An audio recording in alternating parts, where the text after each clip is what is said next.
Hi, everybody. This is Chris, and Hi, and this is Mark. this is Mark, and we are here to talk about Lord of Storms, the expansion to Nox Archaist, and poke Mark about many other things. I'm sure before it's all said and done. Get a confirmation on Nox too. I'm sure. You That's didn't my waste job. any time. It's right No. out there. Well, I'm going to ignore that for at you least have 30 to. minutes. It's entirely too early. You just released an expansion, but if I don't bring it up, everybody's gonna be like, "Why didn't he ask about Nox 2?" Because like that's you got to poke We'll him get about the there. next game. Yeah. Um, I think it's awesome that you already have people excited enough to be thinking about what's next. What's you hit it out of the park so well with the first one. Thank you.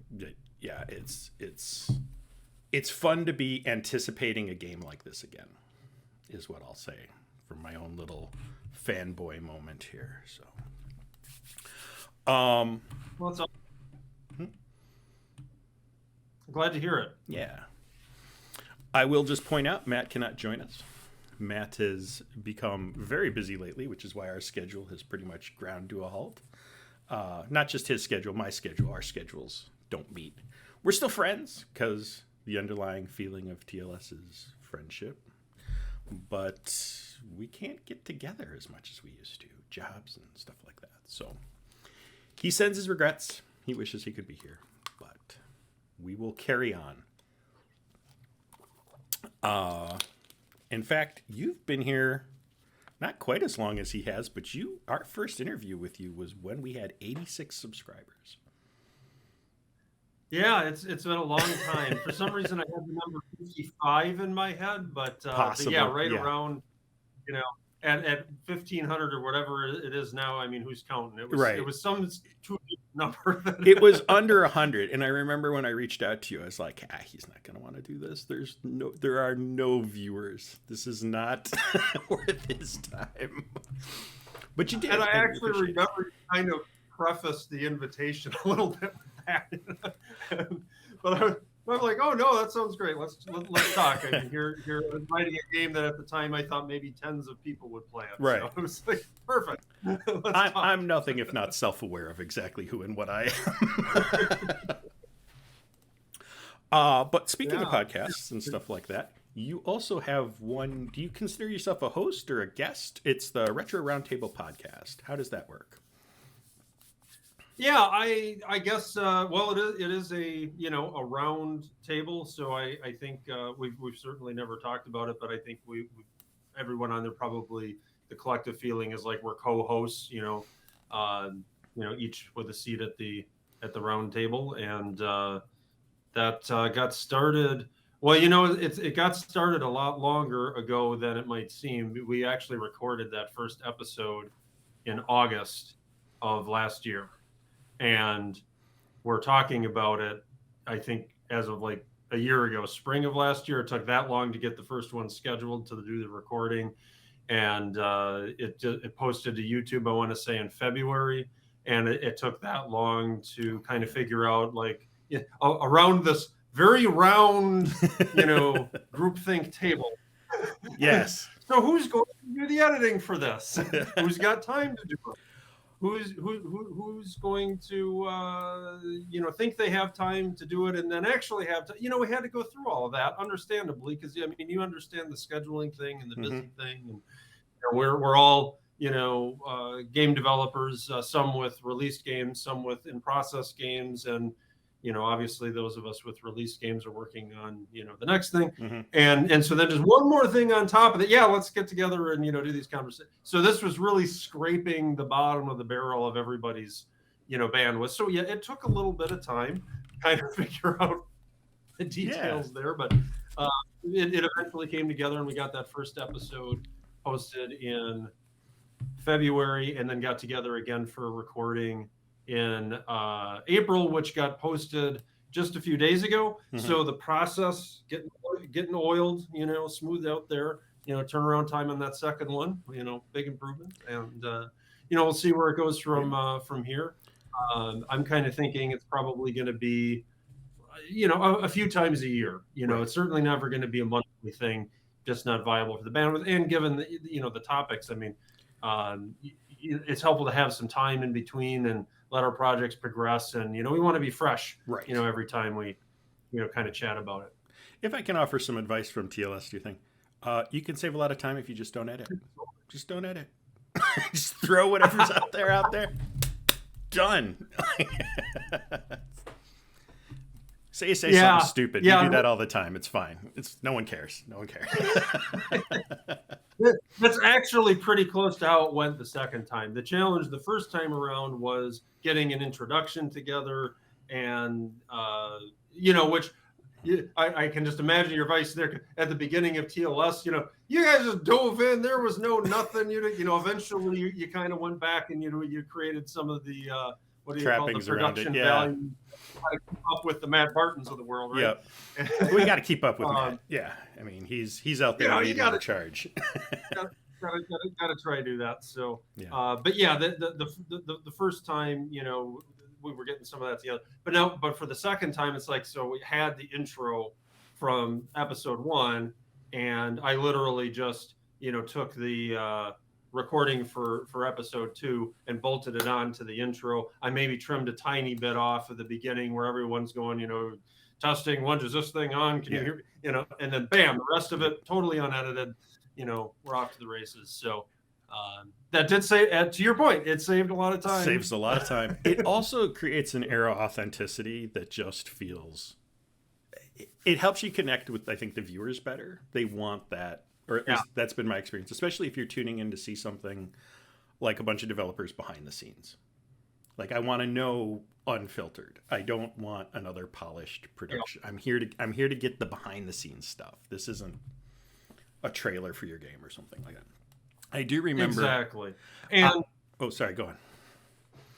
I was just going to say, and I didn't explicitly say it before, but at this point, I have taken on the role of doing the video processing. Mm-hmm. I'm not going to say editing, using that term loosely. I have taken on that role for the Retro RPG Roundtable. So as long as I have that role, which is probably going to be for the foreseeable future, my intention is not to do any, quote unquote, editing of the content itself. I will just be taking what we've got, attaching it to the intro, maybe trimming the beginning a little bit so that the blither blather, is out of there from, on the microphone. But that's how it's gonna be. Right. So pretty to your point, keep it authentic, keep it real, give that, kind of behind the scenes look. I did, and where I learned the not editing thing is I used to do an audio podcast called the Grimm Studios Podcast, and it was about tabletop RPGs. And it was audio only. So I would go through, after we recorded, an hour to 2 hours of audio and edit out every and space. And it could take 6 hours to edit that 2 hours. And I'm like, this isn't, I mean, I sound a little smarter when I don't stumble, but no one's going to notice and no one cares. And they'd rather have me be me. So I started taking that time Absolutely. back. And when it came to the Matt thing, I'm like, I don't care.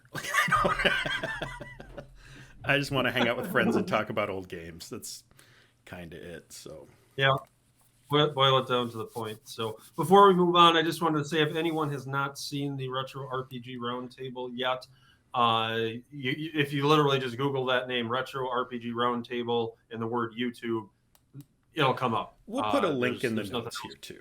Yeah, because I think I think anybody who's interested in our channel and this show and likes these old games and wants to see people keep doing them, this is a great chance to go listen to the people who are continuing to make them and find out how and why and what things are working. Because I think, I won't say everybody, because you paint with that broad a brush and you're going to get bit. But most of us who are still interested in these games are wannabe game developers or game developers of some sort. There's that bug in us to go back and create that bit of our childhood we missed. And so I know there's a lot of people who are interested in the game design aspect, and you can't get better than going and listening to the people who build them. So check it out. It's worth a shot. That's why I want to start out with this. But the reason check it out, and just slightly more, here basically here's who you're going to find around the round Yeah, table. In that's a addition good to thought. myself, Who are we talking to? Chaos. Anders, the developer of the Scald Against the Back Priory project, the developer of Stefan, developer or lead developer of Worlds of Entera. That's actually a little bit more of a modern but retro themed one that's got a team of people and lots of funding behind it, and so it's a whole other perspective coming there. We've also got Adam from the Realms of Antiquity project, and Rantavan from Call of Segnar, and Golden Flame from the Dark Unknown. Yeah. So that's the group, and we each bring a similar but unique perspective to retro RPG development in the modern era. Right. No, and I love hearing, like, when I'm listening to the show, the talk about old computer development versus modern engines and the differences you guys are finding between the two, because it's an interesting choice to make. And one, when I do my own projects, I think about, where do I want to put this? Like, do I want to try and do it on a Commodore? Do I want to do it in Unity? What's the thing? There's pros and cons. Exactly. Those considerations. Exactly. So, all right. Reason for the season: Nox Archaist, Lord of Storms. You're back. You have an expansion, not Nox 2, but still an expansion. Let me get that kind of going in our background here, because I think everybody should get to see what's happening. Put this on, redo this, start this up, and fade it on in. There we go. So you were kind enough to send me some footage for this. I haven't gotten to this part in the game myself yet. Busy in schedules and all that stuff, but I'm looking forward to it, hoping this weekend to sit down and actually crack into it. Awesome. Yeah. So what was the impetus to decide to throw an expansion together? Good question. So Nox released on December 12th of 2020, and I started work on the expansion in the spring of 2022. So we're talking roughly 2 years went by, I think. Or was it a year?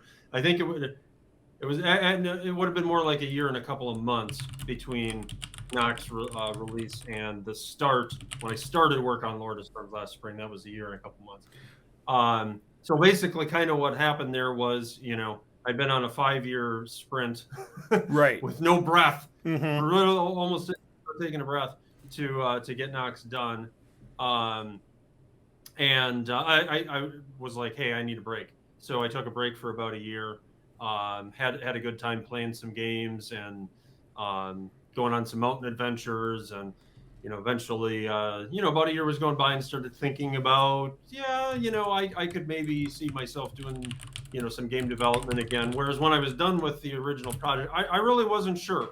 And, people kept asking me, is there going to be another? And I kept saying, I don't know. I kept the door open, but I really genuinely didn't know. And I knew it was going to take some time for me to, figure that out. And basically, when I got to the point of when I started Lord of Storms, my thinking was like, yeah, I've kind of got a little bit of an itch to do something again, not necessarily to take on something really big in scope, like, what the sequel would be, at least not yet. And thought, well, I pictured how I could do an expansion. Right. And thought this would be a good way to kind of dip my toes back in the water, see how does it feel back in the developer's chair again. Do I sit down and do it and feel like, oh man, when's this going to be over? Or am I having fun again? I didn't know. So that was, the reasoning behind why an expansion. And as it turned out, I enjoyed doing it. And the year that went by developing Lord of Storms, it was fun. And I ended it feeling like, I'm glad I did that, and I could certainly see doing more. Did you find, and I find this, like, any code I wrote over 6 months ago might as well have been written by someone else. Did you have a hard time getting back into your code? Yeah, there were definitely points of that. On the positive side, I'm really thorough about documentation, in code comments, as well as supporting documents and things like that. Far from perfect, No one's perfect. Far from, I No mean, one's no, perfect. no. Uh, but I do spend more time on it than probably spent on average, and that helped a great deal with minimizing those "what the heck is this" code kind of moments. It also helped that for the expansion, a lot of what I was doing was going to be more at a high level. Granted, for example, content creation is driven mostly through tools. Granted, they're not the best tools in the world, and they need to be redone if I ever do anything else. I won't belabor that because I've talked about the Excel spreadsheet driven tools many times. Yes. They are not they are not ideal. Um, but nonetheless, a lot easier to, sort of get back in the saddle with that, especially with a little bit of documentation around it, than to, take a deep dive into the assembly language coding of the graphics engine or something. So that helped being kind of at a high level with content creation. Then there were a few features where I did actually get back into the assembly code and make some modifications, adding the ability to rename your characters, for example, including the NPCs you find. So if you want a Lord of the Rings themed party, you can rename your wizard and call him Gandalf. You can, rename, your thief and, call him Bilbo. Um, and you can even give NPC 68 a name, Oh no, and that's in stone, man.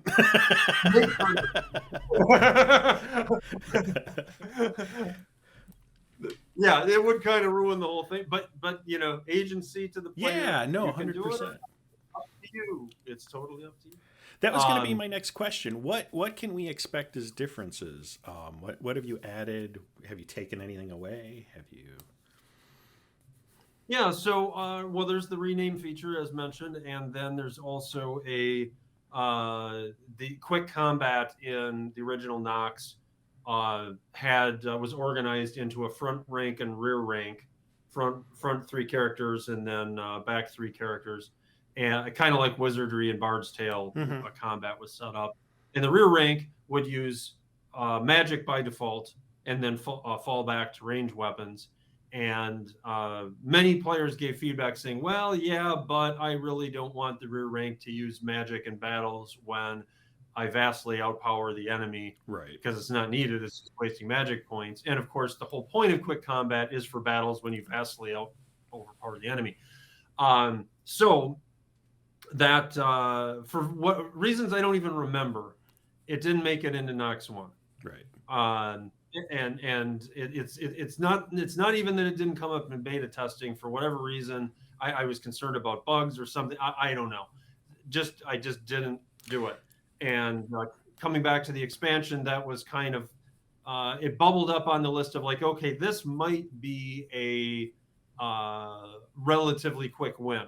Mm-hmm. Not quick from the perspective where my mindset was at in the 11th hour of beta testing. That's a whole other Right. animal at that point. But from a mindset of looking for some new features to cherry pick for an expansion, it kind of bubbled up to the top. So yeah, we did that, and the way it's set up is it actually defaults to magic is off in quick combat, but there's a setting. Nice. If you do the tab to get to the menus, you go to the game settings menu. You've now got a setting where you can either turn it on or set it to ask, where it'll ask you for every battle, or leave it on the default for off. So that's another one. Then there's a bunch of new puzzle mechanics. I wanted the Lord of Storms content to not feel like basically a rerun of the ruins of Veyland Keep or Grimby Keep or some of the existing content using these the same old puzzle mechanic. Okay, I've seen this kind of door before, and you got to go find the this and the that, or and there definitely are some of the original mechanics that do get used, but there's a handful of brand new puzzle mechanics that I threw in there, coded in there. That was some of the coding that I did. and that my hope would make it feel fresh, and based on the feedback from the beta testers and from the players now post release, that seems to absolutely be how it's been received. Cool. I was just gonna say I had like several thoughts while you were doing that. One is I was watching them rename characters on the screen, and just it seems like such a small thing, but for streamers, that's a huge nicety to add in, because then they can name it after the viewers who are watching, and we can feel connected to Sure. them and playing in such a way. The other thing was about the quick combat. You talking about how it came up in beta testing and it was right at the end. And I don't think enough players, users in my case, where it's usually not game software, um, understand that that pursuit of perfection sometimes gets in the way of finishing the project. And sometimes you just have to Yeah. take, like, you know, it's there, you know that exists, you as the developer aren't blind to it, it's not some mistake you made, it's we got to this point and we've got to make a decision, either push everything back and scrap a bunch of stuff, or put it out like this and it's gonna be fine. It's it's not, don't let perfection stop you from completion is sort of the thing. Yeah, you nailed it. And it's tough because a lot of creative people are perfectionists. Mm-hmm. So and I have a strain of that as well Yeah. in perfectionism in certain areas, and certainly some of my teammates did as well in their area of specialty. But yeah, I had to switch hats to the project manager hat at points and be like, well, okay, um, you know, we can't have everything that we want. Right. If we try, this will never get released. And I had to, I had a way of kind of like assessing, things like, there were lots of late stage, well, what if we did this? What if we did that kind of features, ideas I'd come up with, or teammates would come up with, or beta testers. It's always a matter of like, well, okay, well, how, what's the scope? What, what are we talking about here in terms of how long is it in time going to take to actually Mm-hmm. implement this? And how does that affect other timelines and dates and things that were converging? We had made Right. promises to Kickstarter backers and things, and then also, what's the risk? What's the complexity? What's the risk of this causing bugs, potentially serious bugs, potentially intermittent bugs? How far along are we in beta test? It's like, you get to the end of beta testing, it's like, okay, yeah, I could do this. High risk of introducing, it More may be stuff. quick to Yeah. implement, but high bug risk there, and I'm all out of fresh-eyed beta testers to find them. Right. It's so. And I had two groups of beta testers to mitigate that. Send in group one, fix a bunch of stuff. Send in group two, fresh set of eyes. So we got a lot done. In that model. But these are some of the considerations that ultimately go into it. And I was fortunate, as you know, to have had prior to getting into that final stage, was fortunate to have had the opportunity to get advice from some of the classic developers of 1980s games that we all know and love. And Berger Becky, for example, Mm-hmm. developer of Bard's Tale 3 and Dragon Wars, many other games. And something really stuck with me that she said to me when, I don't know, this was probably halfway through the development of Nox Archaist. She said something like, there is no such thing as a finished game, only games that have shipped. Yes. To I've heard it exactly is the point where abandoned, but yes, you abandon the game either out to the public right. or on your hard drive, but you abandon the game at some point. This whole thing Yeah. reminds me of, I have it hanging in my office, but it's an Ira Glass quote, and it's called "The Gap." You should look up the whole thing. It's wonderful motivation when I start getting down on myself. But the part that's for me is there's this gap. For the first couple of years you make stuff, it's just not that good. It's trying to be good. It has potential, but it's not. Your taste, the thing that got you in the game, is still killer. That's what you have to chase. Like, and so all these people who are like Yeah. struggling to, like, oh, I'm never going to get there, I'm never going to do it. If you want a great example, and I've kind of talked to you a little bit about this, but I don't think you've looked at it directly. Garriott released his initial D&D 1 code. to the public. You can go look it up. You can dig through it. You can research it yourself. And you can see him learning in the code. There are things that are done poorly and then later on get better. There are places where he doesn't loop code correctly. He does one-offs and then goes, wait a minute, I'm wasting a lot of space, and cleans it up later. But that old stuff's left there because he got it done. I have so many projects on my hard drive where I just keep refactoring and refactoring and refactoring. Was there anything you did to help stop yourself from that desire to clean everything up? Or do you just not have it? Because I am compulsively wanting to go clean up my old code. Oh, I wouldn't say that I don't have the desire. I just have a lot of restraint. I'm impressed. Because for the most, I did a little bit of it, but I also didn't do it, probably, 70% of the time that I wanted to. I mean, there's things where in the original Nox Archaist code, I don't know. It's like I implemented mobs first before NPCs, and I started, creating the names for labels. Yeah. In assembly language, labels are like a big thing, and a label just points to a particular, memory address, and it's like, okay, well, I want the processor to jump to a particular memory address and execute code there.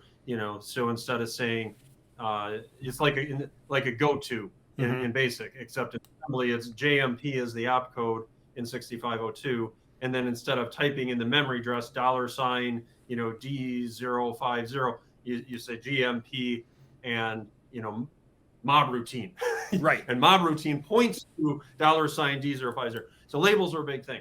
And as I was naming the labels when creating the code to make mobs appear on the screen and move around, I didn't know at that point, as I was figuring all this out, that I was ultimately going to share a huge amount of code between the mob routine and the NPC routine, because fundamentally, most of it's the same. You've got a computer-controlled object that's getting moved around the screen at its core. A lot of that is the same. But then I go in to do the NPC part, and I'm looking at all this code that's going to be shared with all these labels that have the word mob, in it. Yeah. And it's like, there's a part of me that wanted to go back and rename that to something that was representative of its true now, multifaceted purpose. But I'm like, I know what's going to I'm going to go in there and I'm going to start renaming stuff, and it's just going to take forever because, tracking down, every instance where it's used. Yeah, I can do some mass replaces, and then for whatever reason, something's going to get missed here, and I'm going to run the build, and it's going to pull up with errors, and then it's going to start yelling at me about forward references or some crap, and which can be avoided with a 2-pass cross assembler, but for various reasons, I didn't end up using one, which is something I will recommend for future projects. At some point, you're going to the war with the army that you have, right? And so ultimately, I didn't clean that up because I just saw it was just going to be this huge amount of busy work to do it, and I'm just like, you know what? I'm going to remember that. This is multi-purpose. I'm just going to remember. To this day, I remember it. You can remember it. Yeah. I have. So that's the restraint side of it. That I was able to muster a restraint in a lot of cases like that, and just say, you know what, it's not worth it. Yeah, I have lost days to naming hell. In Unity, they're like, we'll watch some people and they'll call some things controllers, and other people will call things managers. And I think I have spent easily 7 or 8 complete days of my life trying to decide, do I want to call this a manager or a controller? And it doesn't matter. If I just picked one and wrote it in, if I called it Fred or Frank or Bill, it would do exactly the same thing. But in my head, I'm like, no, I got to name it. Or is it a driver or is it a controller? Right. There's all these. It doesn't matter. Just write the code. And that's sort of my advice to anyone who's getting into coding. Just write the code. Just you'll get it right next time. Just you'll figure it out as you go. You'll clean it up next time. So yeah, I'm impressed with your restraint because I don't have it. That's my biggest problem. Thank you. Yeah. Let me ask this. Let's before we get too far, because I do tend to drag you into the weeds. Where can they get this game right now? Sure. So you can get it in 3 places. First is our website, noxarchaist.com, and there's a button called Shop. Click on Shop, and you'll see it from there amidst the original Nox game and some other book of hints, making Nox Archaist book, some other stuff. You'll see Lord of Storms in there. You can also get it on Steam. You can also get it on Good Old Games. Nice. Brain just shut off right in the middle of that. No Kickstarter this time. What was your experience with Kickstarter, and do you think you'll ever go back to that, or are you in a place where you don't need it anymore, or? That's a very interesting question, and I'm going to give a short answer and a long answer. Short answer is in a place where don't need it anymore. Okay. Longer answer is that the first time around, let's see, we were running a Kickstarter to raise money to produce the box set of the game because we got a lot of materials to buy and how many people are going to be interested in this, and we were a new developer at that point. We had no idea what to expect in terms of demand, just no clue. Mm-hmm. And I was also adamant that, because at this point, it was very, it was a hobby project, and it still is a hobby project at its heart. But now it's a hobby project that accidentally sort of became a little bit businessy because we got there's money flowing around, there's box sets going. We've sold 5,000 copies, and somewhat over 1,000 box sets. So there's some unavoidable business management elements mm-hmm. that come in play. It's still a hobby project at its heart. Certainly isn't a full-time job, nothing like that. But at the times of the Kickstarter, it was 100%. Not a dime had come in. This was totally a spare time thing that I was doing and a few other people were doing, and was fun and great. And then it came to the prospect of the box set. It's just like, yeah, we would love to have this. But I was adamant that even though I could have fronted the money for the whole thing and said, screw it, I was adamant that it's like, no, if this happens, I want it to stand on its own. I want mm-hmm. it to happen because, not because if I someday get to say, hey, I released an Apple II RPG with a box set and all this stuff, I wanted it to be because I earned it, so to speak. I earned the right to say that based on the support of the community that wanted it, not because I bought it like it was a toy. You didn't buy your way into the club. So you worked your way into. Yeah. Exactly. So the Kickstarter was there to let's see what the interest level really was, and now of course, as it turned out, it was successful. We had to do it twice. There was some learning curve there, but the second one was successful, and we got that box set, produced, and we knew, exactly how many people, wanted it based on who backed, and then we ordered, some extra, and thought, okay, we're great, and then release day happens, and we proceeded then to, basically sell like 4 times as many copies as we did. Mm-hmm. In with the Kickstarter and any pre-release pre-orders, totally blowing our minds. The extra box sets that we had added to the materials orders beyond needed to fulfill the Kickstarter. That was sold out in like 30 days at the most. And however, at that point, seeing the demand, ultimately, my sort of my day job profession is finance and business management, mm-hmm. Which I used to do, full time for companies, and now I do as a freelance consultant. So at that vantage point, I thought, okay, Well, this is easy now. I've got data points I can forecast against. Right. So, we at that point, we just started doing more production runs of the box set against the ongoing demand. And, to this day, we actually just sold out a few weeks ago in the Lord of Storms boom. Mm-hmm. That led to Box Setters, the original game. We sold out. And, so now we're looking at, doing one more run, because people still have the interest. Anyway, but back to sort of the Kickstarter question. It's like, okay, so what was the value of the Kickstarter? So the value was, raise money, Mm-hmm. obviously, for the reason mentioned.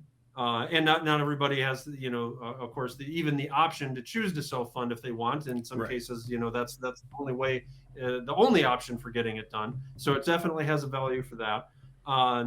It also has a huge sort of like get the word out effect to it. There's something about a Kickstarter campaign, at least then. I mean, things evolve, in crowdfunding, but at least at the time, I observed that it was kind of, it was something that was like newsworthy. Just being an Apple II game and under development in this day and age was kind of newsworthy-ish in certain circles. But then attaching it to Kickstarter campaign for box set with all the feelies, that was a lot more newsworthy. And so we grew our the awareness of the game tremendously. And even between the first Kickstarter and the second Kickstarter, the first Kickstarter, I don't call that like a failed Kickstarter because it didn't fund. Right. However, the name recognition that we got, or not name recognition, awareness is the word I was looking for. Awareness that we got from that first one was huge. I mean, we had like 100 Twitter followers, when we went into the first Kickstarter. By the time the first Kickstarter ended, we had like 1,000. So that's where I found you. Yeah, I mean, it was like I love retro games, and there were some that were trying to poke around on there. And then they're like, well, if you like that, you'd like this. I'm like, another one? An Apple II one? I mean, really? Done and done. Here you go. Would you and thank you so much for that support. Would you recommend it for, like, if someone today, do you think you'd, like, one of your other people on the Retro Table podcast, or someone comes to you for advice and they say, I'm almost done? Because that would be my recommendation too. You better have some of this done. Like, don't show a screenshot of what you want to do. You have to have, if not a demo, close to it in the bank up front. Would you recommend that for them? A Kickstarter, I mean? I would say probably. I mean, ultimately, it depends on the specific project and the goals. But ultimately, for Nox Archaist, anything's possible. But I think it's probably unlikely that we would do one again because we've got enough momentum now. We don't need.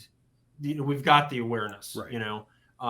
We're no longer new. We can put out a pre-order for the next thing that we're doing, and people are going to have a level of confidence behind it because of what we've done. We've done. Right. Whereas Kickstarter has the advantage of, okay, you can do it risk-free because of the thing is never, or no, and that's not what I'm saying. It's not that it's risk-free. Nothing's risk-free. That's not what I meant to say. Yeah. It's that with Kickstarter, you alleviate at least the risk of if there's not enough interest to get the thing off of the ground, the Kickstarter doesn't fund and you don't get charged, the thing, because you need a certain number of box sets to make it happen. Right. So there's a little bit more confidence that I think people have in backing a Kickstarter than backing a pre-order for that reason. But with the name recognition and successful projects, don't really need to do that. Yeah. But for in the example that you gave, new project coming up where you're still trying to build that awareness, and you don't have that previous successful project under your belt, then yeah, I think that the Kickstarter is, has some value to offer there for, for the reasons mentioned. And there is a cost to it. I mean, the fees, I want to say between the credit card processing and the Kickstarter fees, it ends up being like 10%, Oh, that's better than I which is thought, why actually. Yeah. I probably wouldn't do it again, because it's like, Right. well, why pay percent unless Yeah. there's some value that I'm getting here? But Mhm. for the new up and coming project, there are those value points, and I think, yeah, it's probably worth it. Oh, I didn't mention the work. It's a lot of work. Oh yeah. Another reason that I probably wouldn't do it again, because it's like, again, the 10% fees, all that work, what's the value in exchange? Not much for an established developer, but for the new up and coming, yeah, it's going to be a lot of work, and there's going to be the fees, but you're going to get those value points in Hmm. exchange for it. So that's Right. worth considering it for someone in that situation.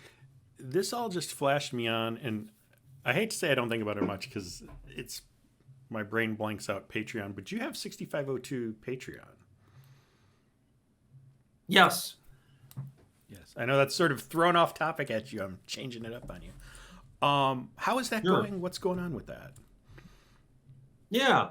Well, it's going really well, and thank you very much to all the Patreon supporters of 62502 Workshop. We actually did get a nice groundswell swell of support, and we started that last year just before announcing the Lord of Storms project, and it was kind of like. Um, they weren't they were sort of related but sort of not. It was kind of, I was kind of in a mindset of like, yeah, I'm probably going to do this Lord of Storms thing, but if I can get the support from Patreon, I can get it done faster, Hmm. because my situation is different now than what it was when I did the original Nox Right. game. And I as we all do, you got to deal with where you're at in the present, and where Hmm. I'm at in the present is, I'm a freelance consultant, and that gives me a lot of flexibility. But also, consulting takes time. But to the extent that I can get support from the community through something like Patreon, well, okay, that's money that I can count on. That's not pie in the sky. Right. Who knows what's going to happen when a game gets done, or Hmm. Kickstarter and yeah. I mean, Patreon is great for that, nice, stable, stream of support, and I can count on that and essentially adjust, downward the amount of consulting that Right. I'm doing, freeing up time for game development. I mean, it works beautifully like that. Right. Did work up, because like I said, we got a good groundswell of support last spring, and that resulted in Lord of Storms getting done in a year. A Right. lot faster than it would have otherwise. And so that's something. Again, thank you very much to all of our Patreon supporters, and that's definitely something that I see as being central to uh, our game development efforts, moving forward. There are. There's one thing I found sort of iconic about Nox Archaist, and so I'm gonna ask if there's more of this in the sequel. But there's another thing I mentioned there too. There were two like things you added into the game that probably not going to be a lot of other games. One is obviously Lord British. I mean, you got a ton. First off, you got a ton of old developers to agree on to like having cameos in the game if you can find them. It's not too hard to find them, but you can. You guys still got to look. And then Mm-hmm. cows. So can we expect more cows, more Lord British in Lord of Storms? Why, yes. Lord British does make an appearance in Lord of Storms, offering you advice on the various quests involved, just like in the original game. Lord British is basically an in-game book of hints with, I coded his mind into his AI mind directly into the quest log routine, so he can nose around and see what you're working on, and he'll give you advice on whatever the top quest is in the quest log. And the nice thing about that is, I mean, the book of hints is great. We did it in as non-spoilerly a way of possible, where you can flip to the quest, and it gives a list of progressive hints, and you can take a sheet of paper and like cover, Right. or another window if you're looking at the ebook, drag it over. So you're only looking at the first hint, go try that, and then go down to the second hint if you need it, the third hint. So the book of hints was written with sort of that in mind. It's like you may not want the answer, you just want kind of a nudge. But in my opinion, before consulting the book of hints, ask Lord British, because then you're going to get guaranteed, you are just going to get a hint, a nudge hint, not a tell you the answer hint, for the top question in your log, with a 0% chance of accidentally seeing something else as you're flipping through the pages of the book of hints. So that's always my advice to players: is if you think you need a hint, go to Lord British first, and then from there go to the book of hints. And additionally, here getting off the rails on Lord British here, but I put a lot of thought into this. Yeah. Some of the puzzles in the game are very difficult in both in the original game and in Lord of Storms. Mm-hmm. Probably especially in Lord of Storms. So that some of the beta testers, like Rickles, referred to it as, kind of getting into like Bard's Tale, level difficulty in some cases. Well, Rickles does like to grease the rails and speed through as fast as he can. So. Well, he certainly does. But here's the thing: is so when making the puzzles, the original game and Lord of Storms, there were times where I'm like, is this too difficult? Maybe not. I'm on the fence. There were times where I made decisions where it's like, this is probably going to be too difficult for most players. Some that are just real, gluttons for punishment will get through it, but it's probably too difficult for most players. But the Lord British nudge hint will probably push it over the top for most people. So, and I say this because, for people that are determined, like, hey, I want to do games without hints. And that is certainly the way I approach a lot of things too. And so for people like that, I want you to know that the Lord British hint is actually, look at it as really like an extra in-game clue. It's not that it's impossible to solve the puzzle without it, but it can be really brutal. Really, really, really brutal. It's really arguably the Lord British hint is more of a hint that, probably under any sort of remotely modern gaming standard, that hint should have been part of the original quest kind of thing. Yeah. Exactly. So nobody should feel bad, about going to ask Lord British for that hint. My rule has always been, if it is in the original code, meaning I don't have to like look at a book, I don't have to hack it, I don't have to, it's fair game. Like, as long as it's how it came, it's fair game. So like, there's bugs in Bard's Tale 2 where you can duplicate weapons. Too bad. Part of the original game. It's part of the game. Yeah.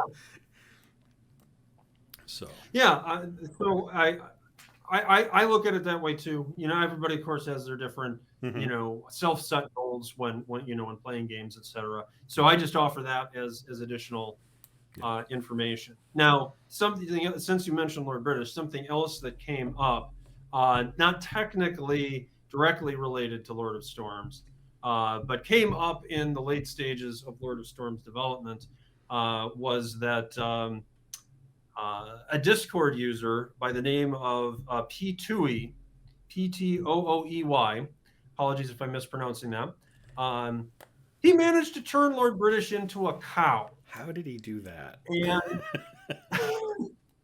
or can you not say? Can you just say that it happened?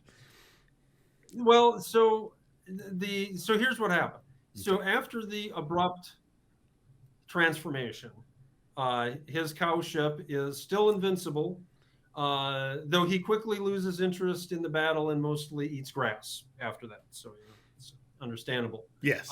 We've done some investigation. We've done some investigation into how the cow this happened, and first we noticed that to reproduceth this event, thou must cast thine Cowmageddon spell in the denomination of 3. Casteth the spell not to 4, nor shalt thou cast it twice, unless, of course, thou proceedeth to thrice. 5 is right out, right out. Yes. So we think that by casting the spell precisely 3 times, it summoned the Holy Cow Grenade of Minot. Oh, nice. And Holy Cow Grenade landed on Lord British, and then things got downright silly. Yes. So, seriously, though, it looks like the root cause of the manifestation of Lord Cowbrish is a classic 8-bit overflow. Mm-hmm. And I thought this would be some interesting tech talk here. So, yeah. For those that haven't studied this, basically what happens on 8-bit processors, like the Apple II's 6502 8-bit processor, an 8-bit number wraps around in memory when the processor does an add operation past 255. So where basically the processor has a couple of registers that can hold 1 byte each, and there's a register called the accumulator that holds a 1 byte number in it, so 0 through 255, or the range of values, and it's one of the operations that the processor can do on that byte value that's resides in its accumulator register is an add operation. And if you tell it to, like, let's say the value in that register is 255, and you say add the value 1, well, it doesn't become 256. The way that just the circuitry of the processor is wired is it rolls the number over from 255, rolls it over to 0. Right. And then if you keep doing adds from there, okay, well, you could then add 5. Okay, well, then the number becomes 5, and everything just kind of works, normally for there. And the same happens in reverse. If you do a subtraction on the accumulator register and it results in a number that's less than 0, you get an underflow. So if you have the value 1 and you do a subtraction of 2, it underflows to 255, right, the other direction. Yeah. So there's a variety of bugs that have resulted in games as a result of this. Classically, I think ones where 255 is the common upper limit for like skill value, stat value, things like that. There's some games where you increase your stats, you eventually get 255, and you keep increasing them. Suddenly, your strength is now 0. Mm-hmm. This comes up. And granted, I had an awareness of that, so I put essentially overflow and underflow checking in a lot of places in the code to prevent this sort of thing. And basically missed one here. So the Cowmageddon spell, it summons cows, and I think it summons like 8 at a time, something like that, and they appear at random places on the screen. And if they land on top of a mob, there's a little sound and it squishes the mob and gets rid of them. And there was a bug pre-release, pre-beta testing even, that the 6502 workshop team found internally, where a cow landed on Lord British. It didn't actually land on him, but it landed on the final boss that, like Lord British, that had the invincibility flag, same code. Right. And one of my teammates reported to me like, they dropped a cow on the final boss and it crashed the game. And so patched that up, so, okay, if a cow lands on someone with an invincibility flag like Lord British, he repels the cow. So that was covered. Okay. But, if you cast the Cowmageddon spell 3 times, you get 8 cows the first time, 8 more cows the second time, 8 cows after that. Well, each time it's doing this, it's adding a map object record. Right. And map object records, there's 32 of them, mm-hmm. 4 bytes each, 4 times 32, 256. It holds the XY coordinates, 2 bytes there, holds the tile ID, and a flag byte for 4. That's keeping track of all the different mobs and things that, are on screen. And so basically, if the spell was cast enough times, that memory pointer in this block of 256 bytes of memory holding this map object data, that memory pointer keeps getting incremented by 4 each time a cow is summoned. And you summon enough cows, eventually it overflows, and all of a sudden that memory pointer is pointing to, it has the value of 0. Right. And so the next cow is going to overwrite whatever is in that first 4 bytes of this area of memory that I used for my object records. And well, guess who occupied the first 4 bytes?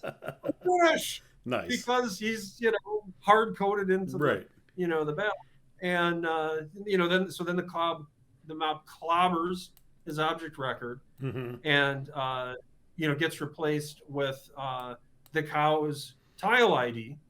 And so the next time the animation routine runs, it draws a cow where previously stood Lord British. Yeah.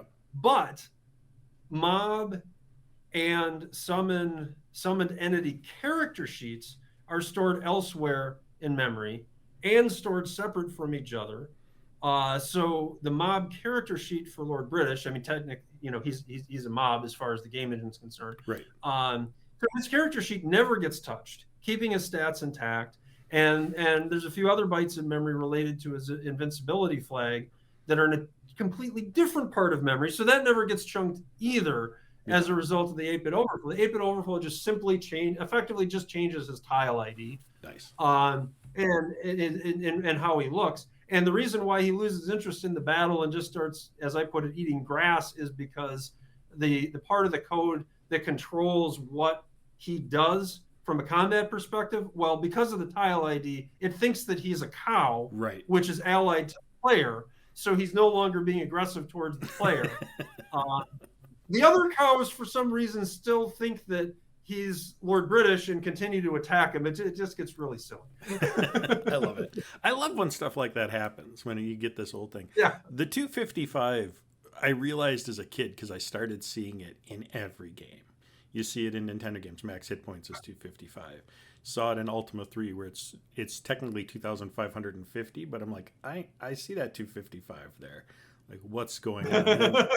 Digging into it, I'm like, oh, because that's the highest we can go with our values for you need more memory or something else. And I'm like, oh, that's fascinating. Yeah, otherwise you're going to a 16-bit number, and you can work with 16-bit numbers on an 8-bit processor, but it comes with overhead. I mean, for one, you're using more memory, right. 2 bytes, but then the number of clock cycles for the processor to do addition or subtraction or any other operation on a 16-bit number, it's just a lot more than on an 8-bit number, because you're sort of faking it. Right. So let me ask you this. Let me switch your gears back. We've talked about, sorry, go on. One last thing before we go on. I just wanted to say, so I did not fix the Cowmageddon Lord British bug in Lord of Storms. Which means that it probably will never get fixed. It was just too funny. No, some bugs you leave, right? That's a feature now. It's a feature. It would be like removing, Bishop number 9 in Wizardry. Nobody's going to do that. No, you leave that now. Anyway, go ahead. I just wanted to make sure everyone knew that you can still experience that bug. Oh, I'm sure a bunch of them were going to try. Yeah. So we talked about what you've learned, like from game design and coding and some stuff like that. What have you learned? And I think this is one of the more interesting things for people who don't consider it. What have you learned over Nox Archaist and Lord of Storms about user expectations? That's a great question. And I would say not unexpectedly, even, going into it, the first time around, there's a range, and what I expected there would be a range. What I learned was kind of what that range was, a better sense of the different types of players and viewpoints out there. On one end of the extreme, there are what I would call the min-maxer, heavyweight, group, people that are just going to spend hours and hours and hours playing the game, playing it different ways, figuring out different strategies. And I love that they do. Some of the discussions that happen on Discord are phenomenal with these guys, and they know the stats system of Nox Archaist better than I do at this point. Right. I mean, it's really remarkable. And they're going to have one set X. This group also tends to have a lot more time than other groups for whatever reasons. And they have a particular viewpoint as it relates to how the game should work, what it should be, mechanics, etc. And then there's a whole other end of the spectrum, which I would describe as kind of the I almost want to say the rose-colored glasses end of the spectrum of like, okay, I've played Ultima back in the day, haven't played anything like that necessarily since. This Nox Archaist game looks cool. Let me go experience that again. And the reality of playing an old RPG versus the memory, through road color glasses doesn't necessarily, line up. And TLS has ruined a lot of childhoods. Right, and as you know, I mean, in Nox Archaist and Lord of Storms, we did a lot in the quality of life department. Yeah.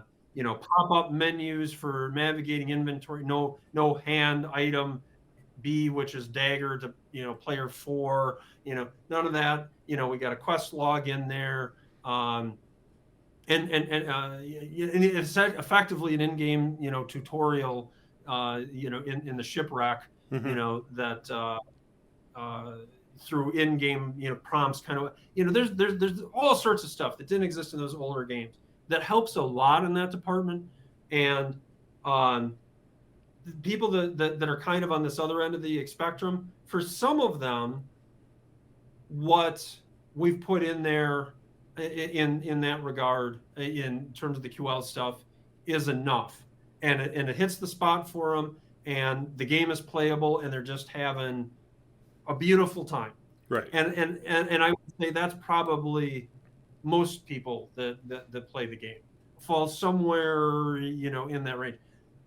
There are some that are on the real extreme end of that other end, where it's like they want it to be more, because they don't have the time, and to tab into this inventory thing, to press enter to use the item and then specify a direction. That's a mechanic in Lord of Storms that was introduced, which opens up a whole different set of puzzles when you can use an item in a direction.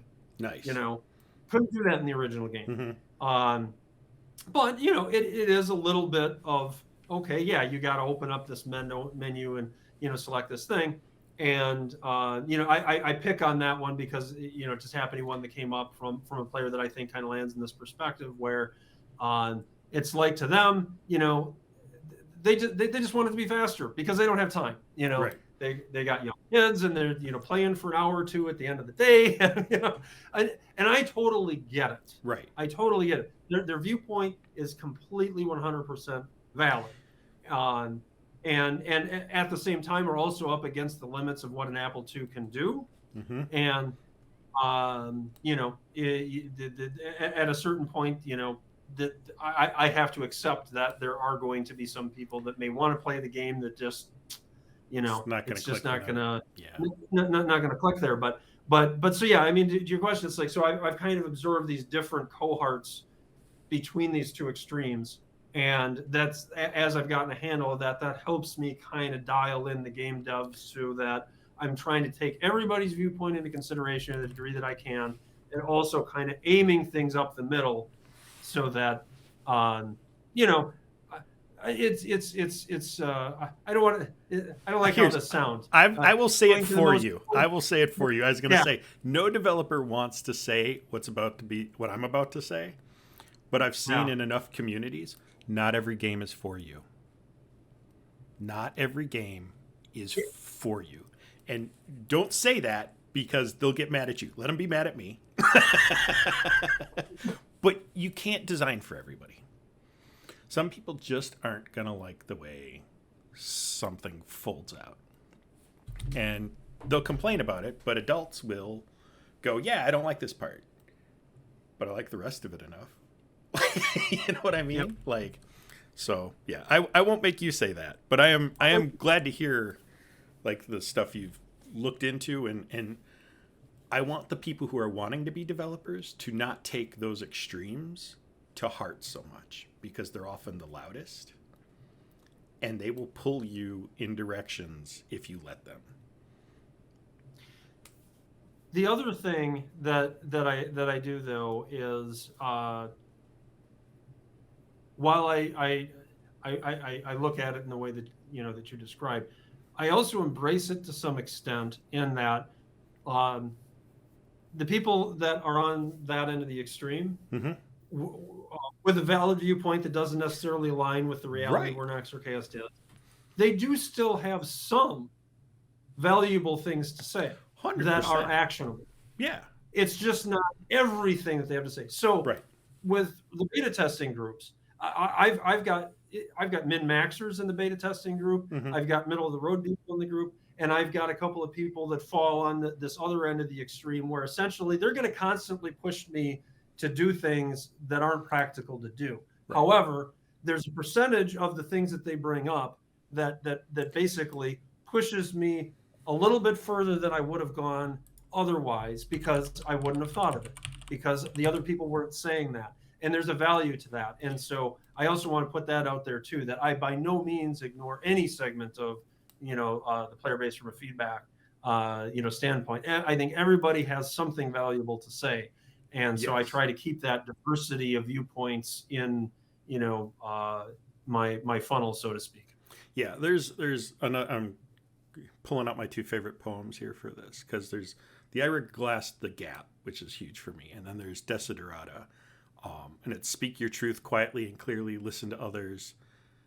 They too have their story to tell. And it's even if you're not going to agree with them, they have a story that needs to be heard. And you do want to listen to that.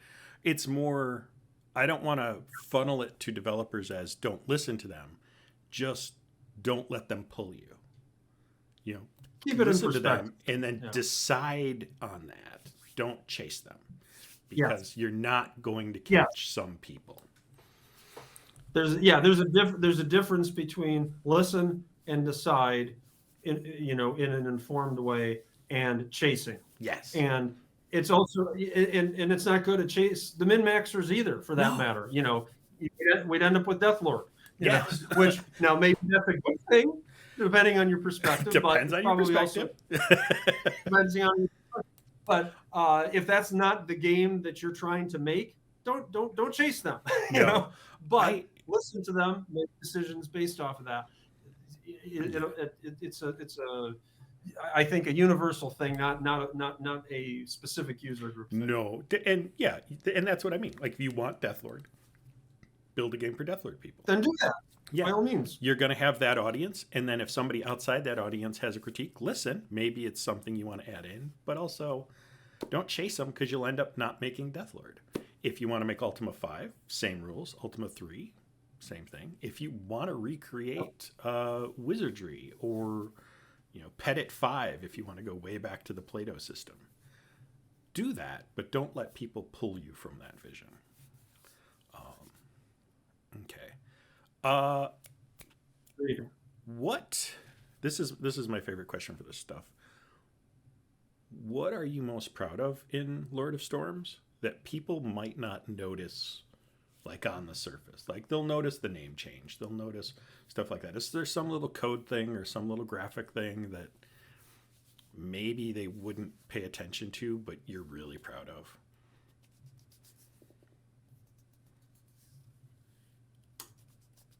Like, it was the lightning in the first one was really struck me as most people would probably see it and think it's cool, but they wouldn't pay special attention to it. Yeah, well, hitting you with tough questions. Well, it's kind of a tough question, because I'm thinking it's the people wouldn't notice criteria. And I'm not sure that this really falls into that category, but I'm just going to give it as my answer, because I feel really good about it, and that is that Lord of Storms has a relatively small footprint from a map perspective, and it is really, really crammed full of puzzles. That is actually The exactly puzzle, what I'm asking. Yes. okay, the puzzle density of Lord of Storms is, you know, by a factor of several Hmm. more than density in the original game, and there's a reason for that. That it wasn't necessarily like a specific goal that I set out to. It was a byproduct of um, the tools that I made for the original game could be way more efficient than they are. But in the original game, I just kind of, excuse me, plowed through it Right. because I was so far in. And for Lord of Storms, because, well, it's an expansion, not, a whole game, I thought, well, I really want to see if I still have the 6502 development, bug in me still, rather than spend a bunch of times on tool first. And it's a much smaller thing. So I'm like, yeah, I'm going to kick the can on the tools again. That would be something before a sequel. But so went into Lord of Storms with, the tools. At the same time, the reality of using those tools, it was kind of like, I just don't want to create a whole bunch of map content in these inefficient tools.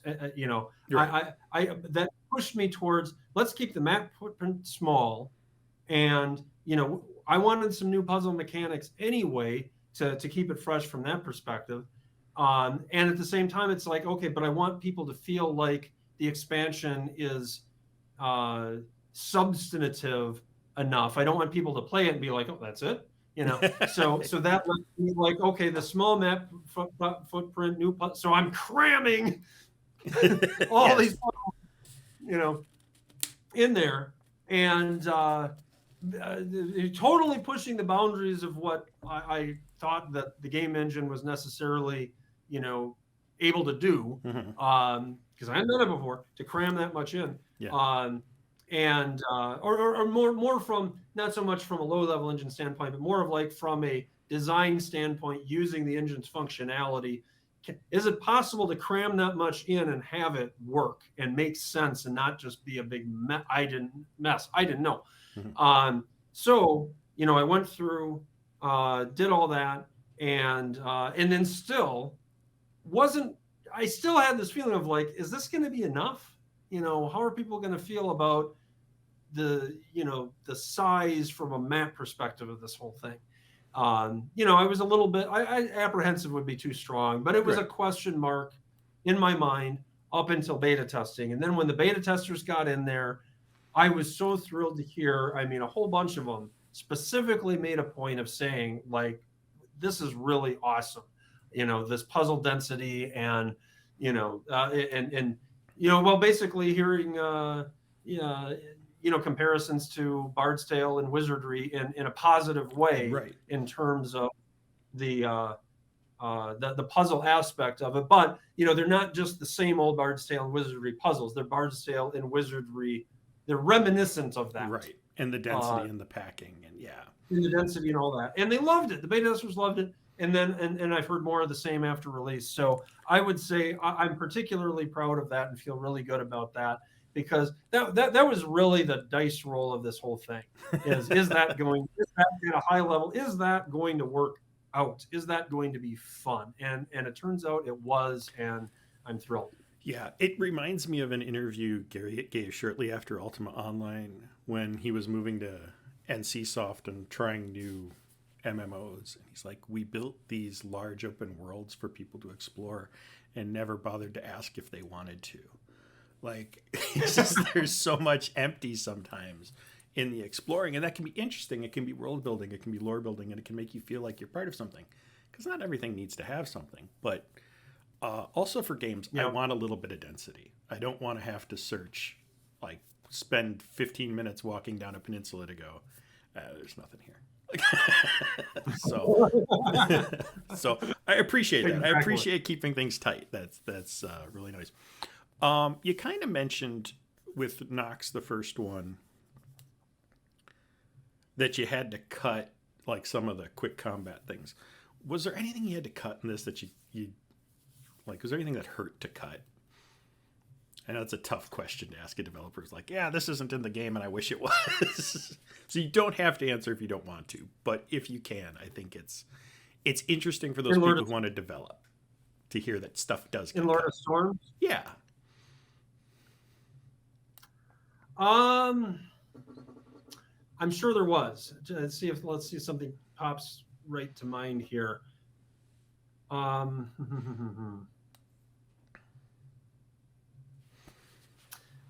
Yeah, I'm gonna have to go with yes. There was not like a ton, but some little things here and there.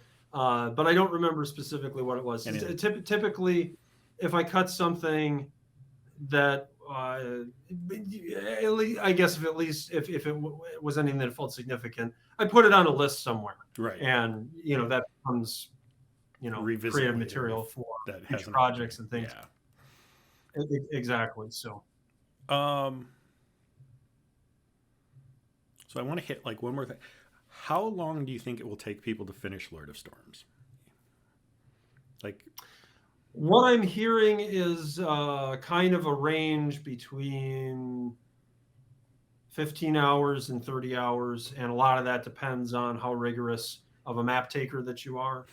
And map taking is definitely recommended. So 100 hours. Well, no, the people that were taking the maps, they're saying, like, they were coming in at, 30. I'm more joking about me and map making, where I've just got to, and then I got to redraw it, and I got to pretty it up, and I got to get the colored pencils out. Well, okay, yeah. So. Yeah, this game, this is a map maker's delight for sure. Nice. Okay.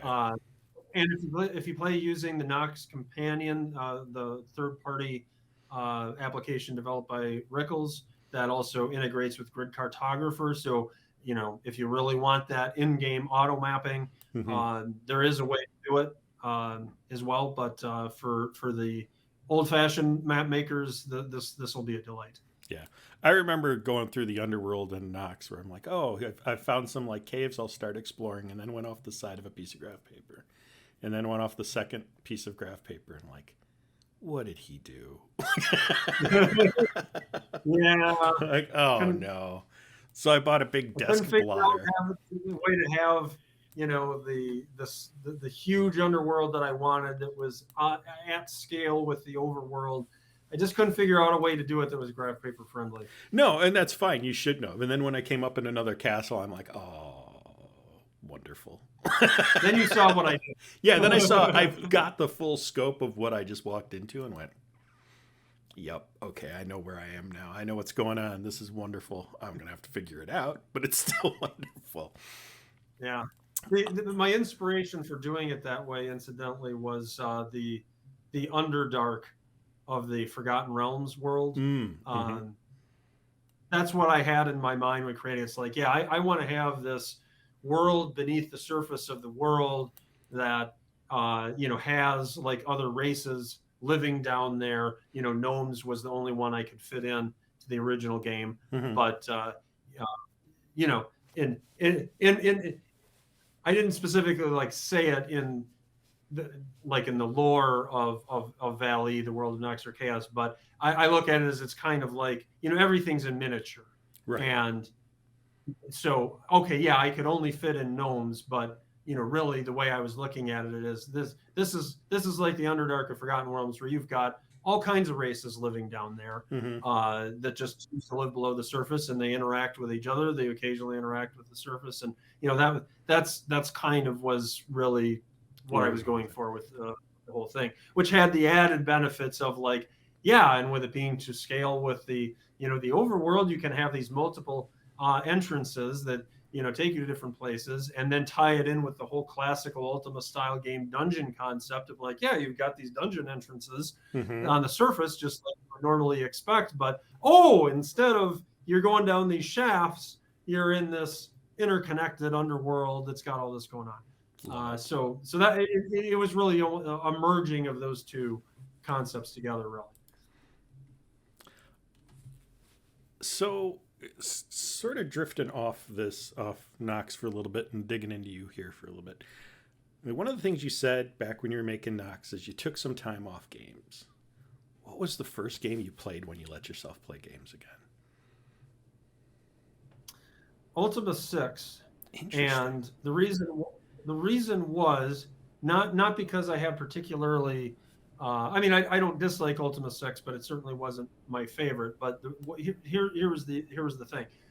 I played Ultima 1 through not 1, 2 through 6 as a kid, and Ultima 6 only once. Right. And I got a hold of a copy of Ultima 7 and played it a little bit, but not much because I was running it on like a 386 computer. It was slow and it crashed and never got so far with it. And that was where, the Ultima, I ended in the Ultima series.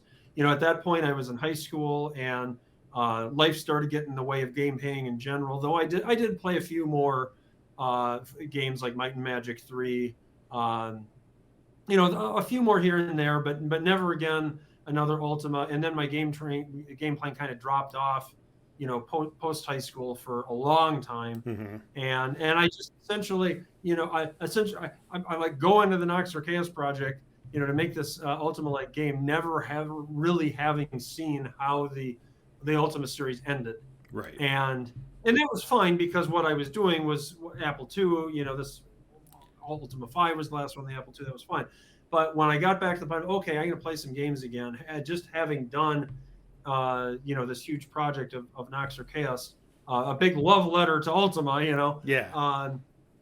I was like, I really want to see how it all played out with Ultima. And I chose 6 to get back into rather than 7, even though I had played 6 because I hadn't played 6 for so long. Whereas I had replayed 3, 4, and 5 in recent history, in like the last 5 years.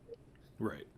I had replayed those. So I was like, I'm going to restart with 6 just so I have a fresh perspective on how 5 transitioned to 6 and then so on down the line. And I played 6, I played 7, I played Serpent Isle, 7 Part 2. I played 8 for like 20 minutes and bounced off of it, and played 9 all the way through to the end.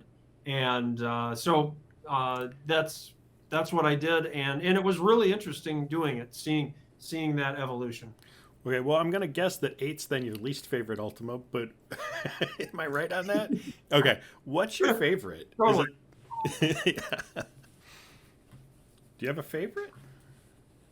Yeah, it's I have really strong feelings for both 5 and 3.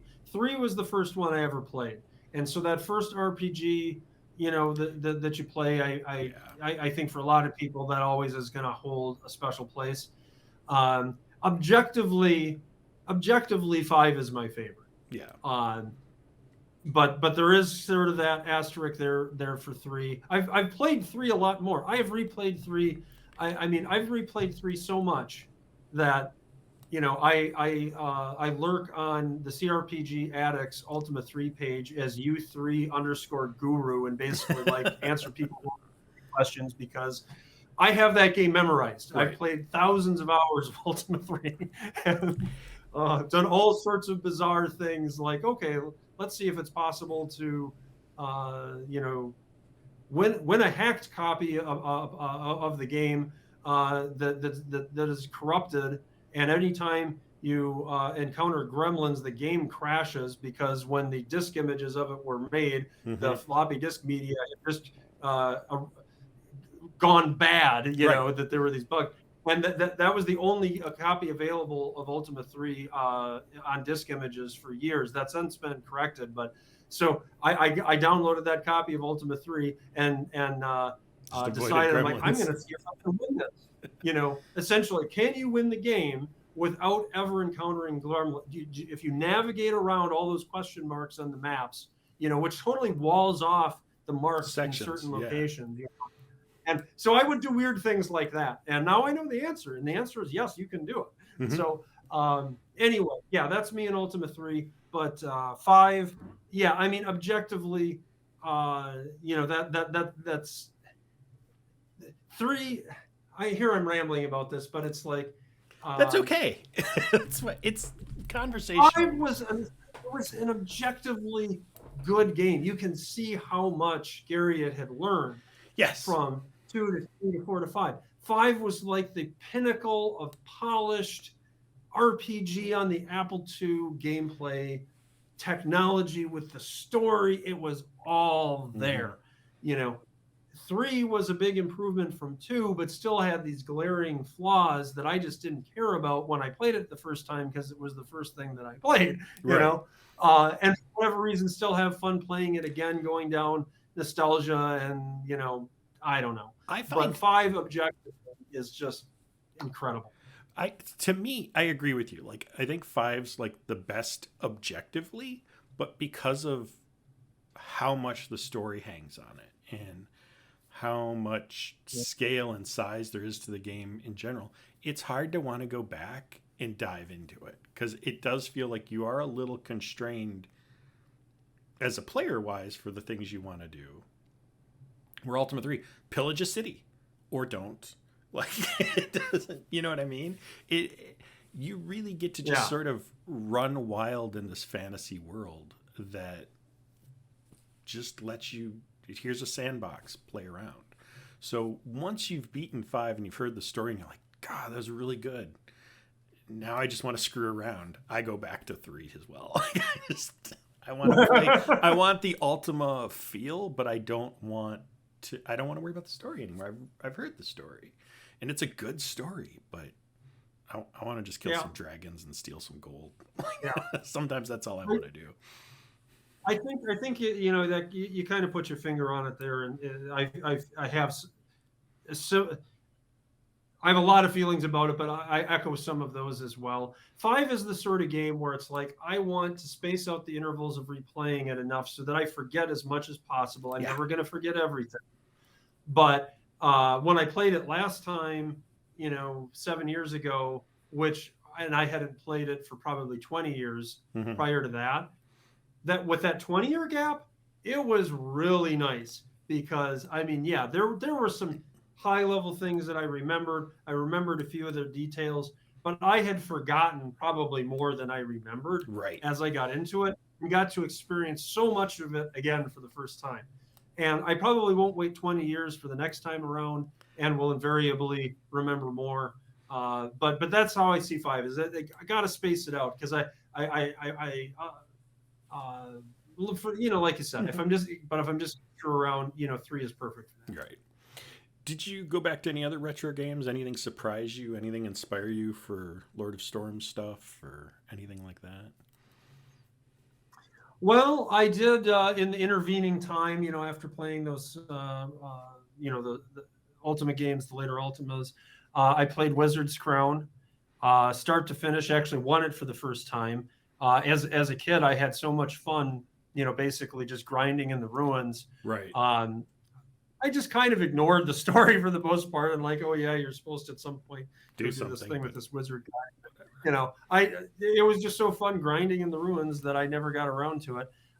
Slash maybe I tried once or twice and couldn't figure it out. I don't exactly recall. Either are plausible, but this time it's like, well, if I'm gonna do it this time, yeah, I want to have the fun grinding in the ruins, but at a certain point I want to go and win, and this time I did. And I have to say, for as clunky of a game as Wizard's Crown probably would feel to the vast majority of people, to me, it replayed. I mean, it was like I got into it just like I did as a kid and was like, yeah, this is just such a fun grind. yeah. And uh, I will give Wizard's Crown credit for the quick combat disable magic, Mm-hmm. and it may have happened anyway. It was on a list somewhere of, well, look into doing, XYZ, and it, it would have been on there. But Wizard's Crown brought it into focus because I had forgotten that they did that. Yeah. But yeah, they had an option to toggle magic on and off. And, that got my attention of like, well, to me, Wizard's Crown is like the gold standard of quick combat. So it's like, well, if Wizard's Crown did it, well, Nox has got to do it. You know? Well, it is such a good game. You are right. It's rough. It is 100% rough. And it's one of those games where I didn't finish it as a kid, but I know if I played it more as a kid, it would have been one of those where I just stumble around until one day I accidentally go, oops, I won. Like, Yeah. like, oh no, I somehow beat the game. I wasn't trying, but I also played some Magic Candle. yes. Also, I found that a good game. Did you like it? I don't care for the time limit. I did. I don't care for the time limit. I don't care for this was a while ago since I last played it, but there was something about the day-night cycle, the rest cycle. It's like you're constantly you're running out of energy and you got to rest. And there was something about that cycle that I the mechanic was interesting, but it was annoying. Yes. Is kind of how I felt about it. What it had going for it was the depth of story. Yes. I mean, that story is just incredibly deep. Mm-hmm. Now, that being said, this is, of course, looking at it with a little bit of a modern lens. So it's not being fair to it vis-a-vis its contemporaries, but it's just, I think, something to talk about. I did notice that, I probably didn't even give, if I got halfway in, I was probably somewhere between a third and a halfway into it. So maybe it changes too. I have to say that as well. But it seemed like it was a bit of a one-trick pony for its story mechanic. The story mechanic was pretty much driven on, okay, so you get some clues either from NPCs or libraries, and those clues fundamentally are telling you to find other NPCs or libraries to get more clues, to rinse and repeat, rinse and repeat. It's a big spider web of that. And certainly I'm very well familiar with the mechanic of, go talk to Bob, and Bob tells you to go talk to Joe the blacksmith about the sword, and then the variations of he tells you where Joe the blacksmith is, and then the variation of he tells you to talk to Joe the blacksmith but doesn't tell you where he is, and just says go talk to some blacksmith but doesn't tell you. Ultima had all of those variations. Yes. I'm familiar with that. Nox Archaist does as well. But what I'm getting at here is with the modern sensibility, I made sure in Nox that like wasn't the only story clue mechanic going on. And in Magic Candle, it kind of feels like, that's kind of what's going on. It is a huge spider web. Like, I have 4 or 5 spiral notebooks where I wrote down everybody's thing, because you never know what word in it you have to ask Bob the blacksmith about, and you don't want to go back and go, what did I say? Yeah, you can't cross him off your list. You might have to go back and ask him about something. So again, it's the sort of thing where I think from a modern sensibility standpoint, if someone were to make a Magic Candle-like game today, I would suggest, have that deep story and even have the spider web to some extent, but just mix it up as far as how you're doling out those clues and etc. But that's from a modern sensibility perspective. In terms of its contemporaries, it absolutely stands up. And as I think you've commented a few times, it's a game that's not remembered as much as it probably should be. No, it deserved more attention, at least at the time. And it deserves, if you're one of these, I want to do retro games, either as a podcast or developer or something like that, you should try it. Don't have to finish it, but try it. And see what it brings to the table, because it brings some interesting things to the table, I think. It does. And actually, one that I want to call out, and this fits into a broader theme of the importance of, as a game developer, playing other games from a creativity perspective, which flies in the face of, when I did Nox 1, I didn't do that. I was like, I'm not going to play another game until this is done. And it's all a matter of prioritization. And in that situation, I was prioritizing how, as a kid, I tried to make games over and over, and I would start one, never finish it, start another, not finish it. I could never finish anything, never did. And playing games would distract me. And by the time then I get back to the game that I was making, it's like, oh, well, I'm going to start over. So I was determined not to let that happen. And so that's why, I just sort of, went into this game, this period of swearing off games. However, I had enough creative juices in me to do a game based on all the experience that I had playing games. Right. Prior to that, that was okay. But if you're going to make multiple games, especially, I think, and this, not everybody can do what I did either, as far as swearing off games. So, I mean, if you can't do that, this also applies as well as the creativity value of playing games. I mean, it's, if you don't let it distract you to the point of not finishing your project, it's ultimately a value. It's going to give you ideas.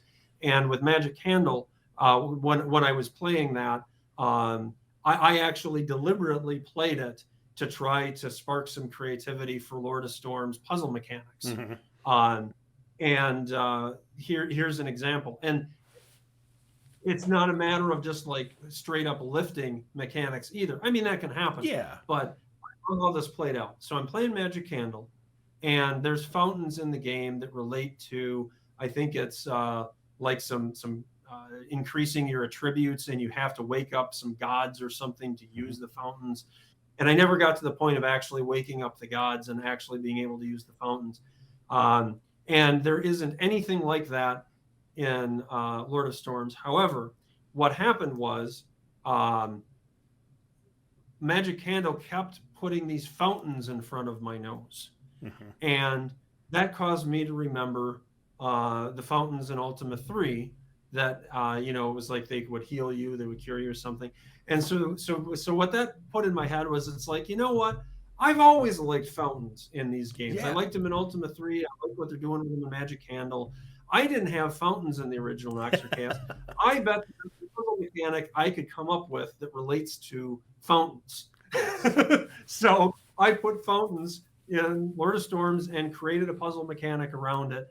And I wouldn't have thought of it had I not been playing Magic Candle and bumped into it. So, yeah. I mean, there it is, folks.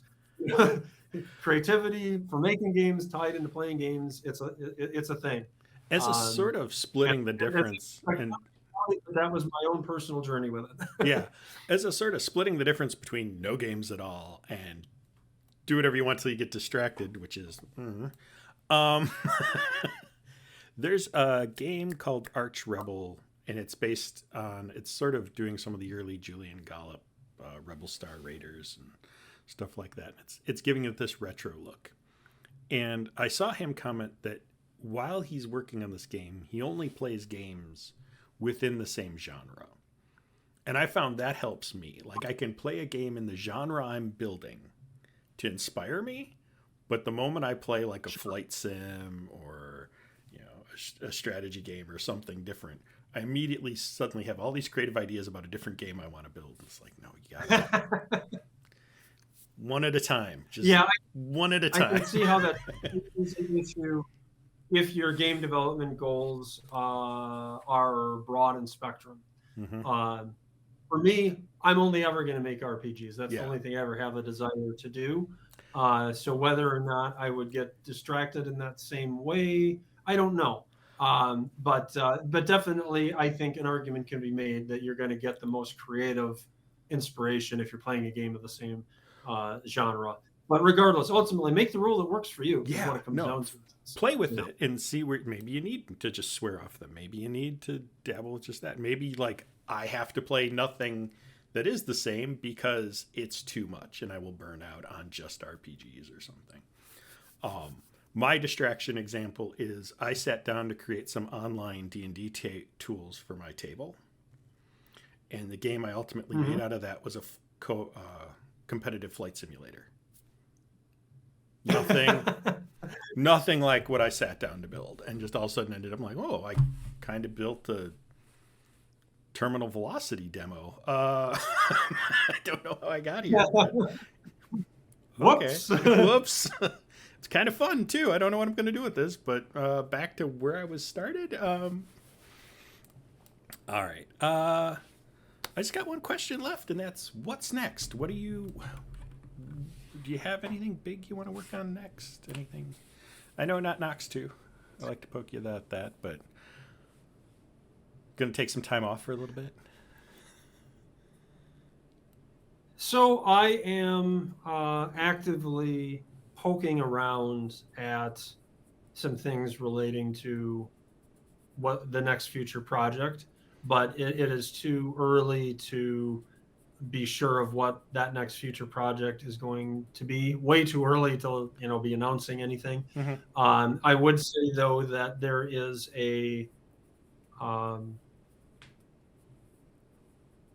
there's a good chance that in the next few months I'll make a decision and start talking about it on Patreon.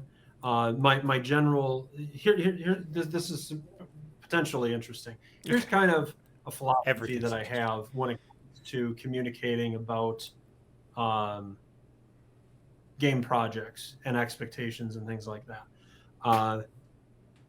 Basically, with the first game, you want to talk about it early because you're building awareness.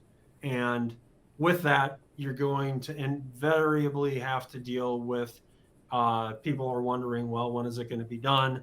And you're going to need to answer that question. At some point, you're going to find yourself putting out dates and, figure out that, the first part of game development is first 90% of developing a game is a lot harder than the second 90%. Right. But it's put in the time and the date's going to move and it's going to move.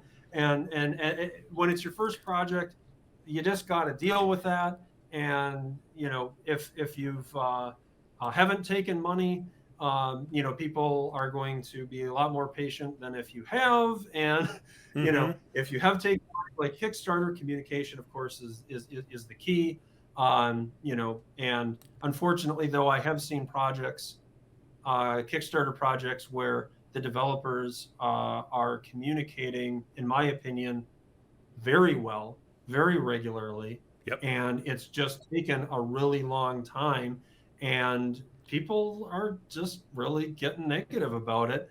And now when a developer stops communicating, and they're overdue, I think there's in those situations when the negativity starts happening, I totally think that that's understandable. Mm-hmm. But when the developer's communicating and demonstrating progress, and it's just taken a really long time, I personally, it's an individual decision, but personally, I would still continue to be patient. And I'll give an example out there.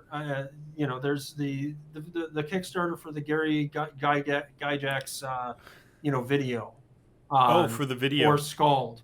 Or Scald. Both of those have taken years longer, than their Kickstarter target dates, but they're communicating, they're demonstrating progress. But a lot of the people, I read a lot of comments that are just really unhappy about it. And, but they put up the money and they were told a date, and it's ultimately their choice on how they want to feel. I certainly don't, pretend that I should be telling anybody how they feel. What I'm saying is, personally, I don't feel that way. But secondarily, which is back to your question, is just be prepared for that as a developer. Right. That you've got some rope there if you communicate, but it apparently is not. It's unlimited. Not infinite. Yeah. It's not infinite. And it's the quality of what you've communicated, quality of what you've shown. Like if you've put out a demo, that's different than if you've put out a screenshot. Like that's different than if you just put, you know what I mean? Or a title screen. If you just have a bunch of computers with title screens. The whole game is a title screen. I mean, we I don't know what kind of jerk would do that.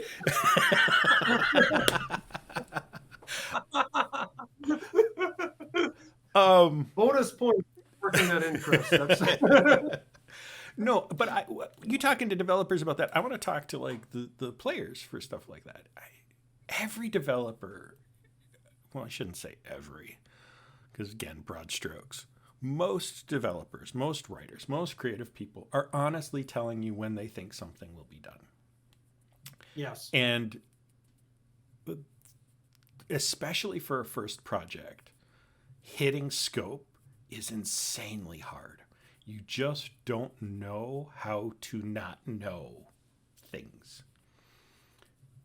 And so I, like for my work projects, I have a scope sheet I build that factors in a ton of things that everybody's like, well, that won't matter. I'm like, oh, it does. It totally matters. And it ends up taking what I think would be like, this is a 1 week project. It will take me 3 months. And they look at me and they're like, that doesn't make sense. I'm like, oh, it does. Because I'm going to send it to you and you're not going to get back to me for 2 weeks. Like, I'm going to send you a test file and you're going to ghost me. And I'm going to have to hunt you down and spend a week finding you. We'd never do that. You will. And this is what the developers are running into. They've given you an honest effort, and either the technology has let them down, or someone else has let them down, or they've hit a problem where their own skill has let them. They've hit something where they're like, I thought the code could honestly do this, and it can't. And now I've got to rework a bunch of stuff. And it's, as long as they're communicating that, be patient with them. They're learning with you. But if you aren't willing to take that risk of it can be 3 to 5 times longer than they promised, don't pledge early, don't purchase early, don't kickstart. That is not an avenue for you. You as a buyer need to be patient with what an early access pre-purchase means. And so, well said. Yeah, I mean, I think that sums it up very well. And when you're a first-time developer, you need to raise awareness and navigate that. And I'd say navigate through all that. Yeah, say, I'm a first-time developer. This is my guess. Prepare for it to be wrong. And if you say that honest and upfront, and anybody gives you crap, you can basically ignore them because you told them what was about to happen and they didn't listen. So don't take it to heart. Exactly. Don't feel too bad. Some people are going to be jerks, whatever. Most of us are here for you, especially anyone who's ever written any code ever. No doubt. No doubt. Now, no longer being a first-time developer, my perspective on it now is because raising awareness is less of an issue, at least in a general sense, for any particular project. But my view on it now is basically like, okay, I'm gonna announce a project publicly when.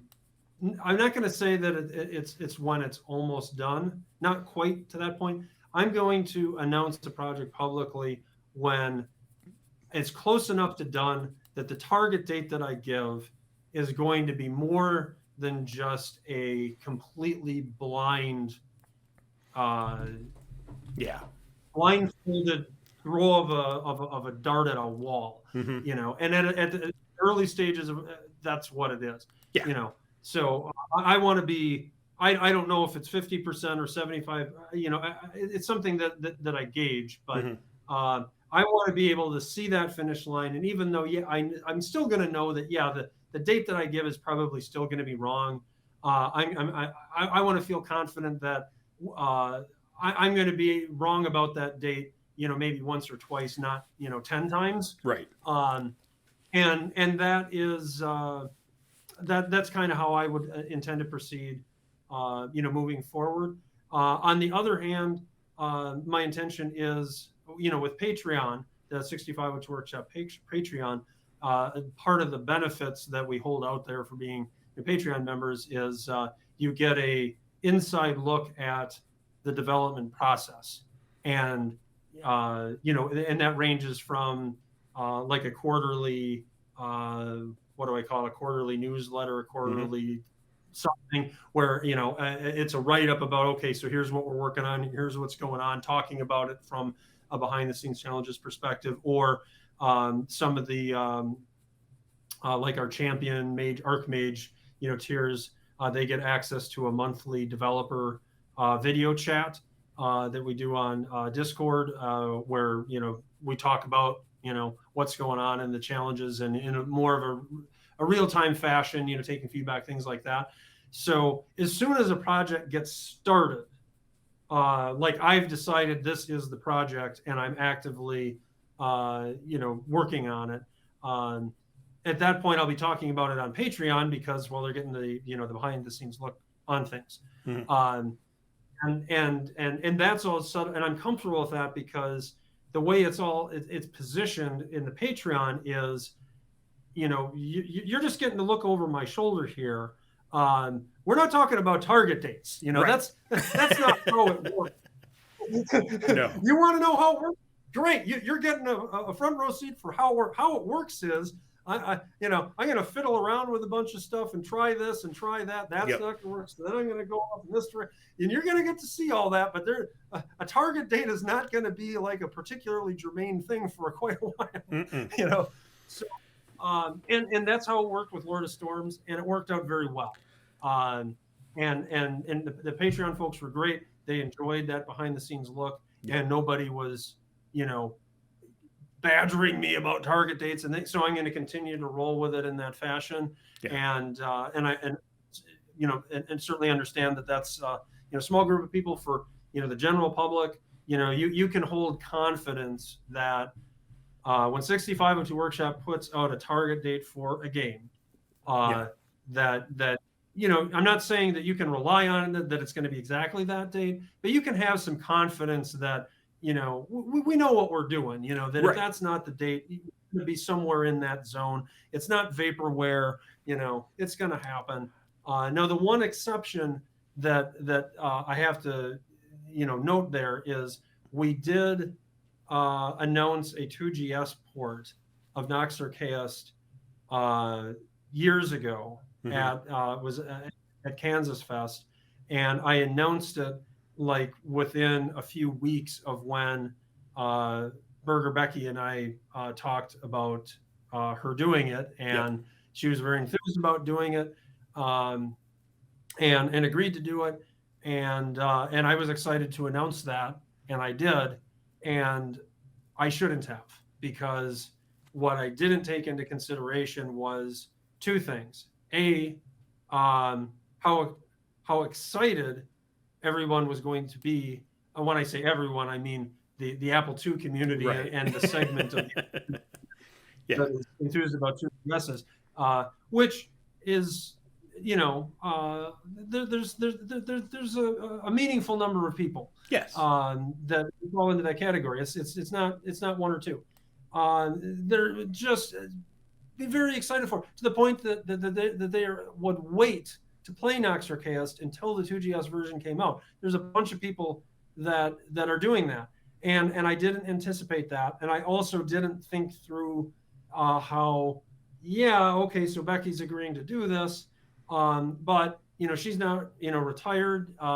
She's actively developing games. Has a day job. And a very busy one at that. And so she's going to carve out some time here and there to work on this thing, and it's going to be done someday. When it's done. But it's not going to roll off the production line. Even like the way Nox Archaist 1 did.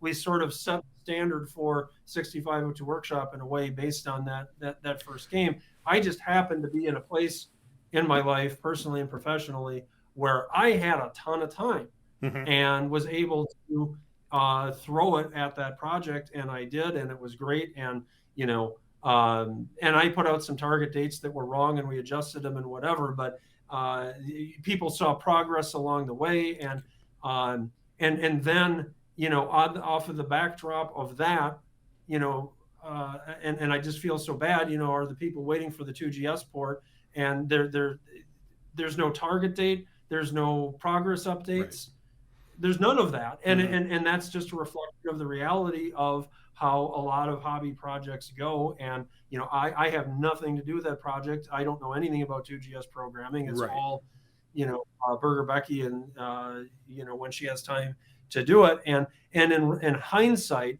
back to the original point, I feel like I should not have announced that. I should have waited until it was, close to done, or I had seen a prototype, something, before getting people excited about that. And to anyone watching who is, waiting for that 2GS port, I apologize. That was a mistake that I made. That's not how we're going to roll moving forward. Moving forward, when 65 Workshop announces a target date on something, you can have some confidence that there's something behind that. Yeah. So, and anyway, I just wanted to take a moment to I appreciate that. Yeah. I think too, this kind of ties back to something we were saying before about people being impatient, let's say, with people who are missing deadlines. Once you've put a game out, I think people get a little more patient because they know it's coming. There are, I don't want to name names, there are a couple Kickstarters I've backed that have completely imploded or have just fallen off the face of the earth. So that too is something, if you're risk intolerant, pay attention to that too, and that's sort of on you as a buyer to some extent. Yes, you should expect something from people you give your money to, but also they're gonna try. It's pay attention. Yeah. If you're a new person, if you haven't put out a game yet, yes, start building an audience and talking about it, but also I wouldn't nail anything down until you're ready to nail something down. I'm working on this. It's coming someday. That's fine. Yeah, absolutely. And especially being careful about the point at which you accept money. Yes. And, you might decide never to accept money, or especially if you're doing a box edition or something, there may be a point where you want to do that. But that's the point to really be careful about. Now, I mean, here I just went on and on about how bad I feel about the 2GS port and saying that was a mistake. Just to be clear, I did not accept any money for that. I just feel bad about it because of having got people excited about it. But if you accept money for something and there's no substantive progress updates and it's dragging, then that's a whole other realm that you don't want to get into. Yeah. And as Chris said, I mean, I've backed a couple Kickstarters like that too, where that happened. It's not unknown. It's not unknown to have happened. Did you say it's not unknown? Yeah. Agreed. Yeah. If you've got something on your... Matt and I used to at Software Etc. We had a big board behind us with dates for all the games. And we used to laugh because someone would come in and go, it's coming out in 1996. I'm like, yeah, no, it's not. It says it on the board. I'm like, yeah, but it's 1995. They're like, well, right. I'm like, okay. So it's coming out in 1997 or 1998. Like, but it says 96. I'm like, yeah, don't listen to that. It's coming out in fall? No, it's coming out in summer. So it's coming out early? No, other direction. Like if we saw a season, we're like, add to. Like if they say it's coming out in May, we know it's coming out in April or June or even July. July and September are probably your better bets. And they're like, well, how do you know when a game's coming out? And my quote was, when the box is on the shelf. When the box is on the shelf, the game is out. Like until then, that's a guess at best. Don't get your hopes up. It's going to be wrong. Because you can't account for everything. So, all right. Yeah. That is a thing that has not changed. It has not changed. Not in 30 years, which, all right, that just made me feel old. So on that happy note, anything else you'd like to add or throw in? I'm going to go grab my walker and shuffle off to my recliner or something. Hotel is good to off your lawn. Yeah. Oh, man. 'Tis the season. Yeah, anything else you want to add, throw in? Anything I forgot? So one other thing just to add, there's one regret that I have about Lord of Storms. Okay. And it's that I didn't think to put in a wyvern exercise area. You should have. You know, somewhere like courtyard of a castle or something. I mean, because that's the. I mean, You need to just exercise your wyvern from time to time.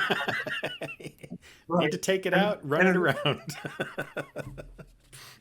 Exactly. You know, you just got to do it. And I was going to take the opportunity to ask you if you would do an encore of the exercise, the wyvern voice, because I bet tens of people, or at least Bill Geegee and I, would just love to hear you do that again. I don't remember it. I'll have to look it up. Can I find it? You sent me I think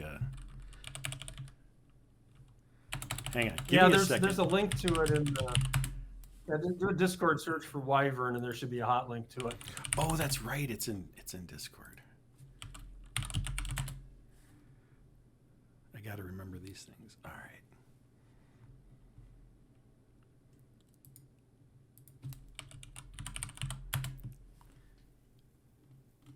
This is a real-time demonstration. Yes.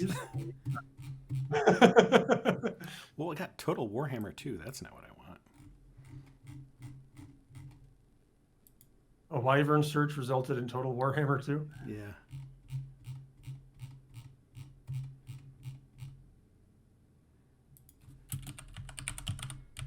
All right.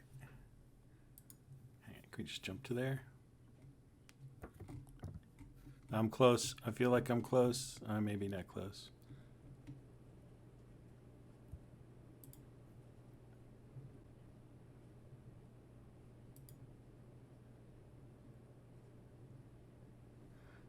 Nope, that's about Syndicate.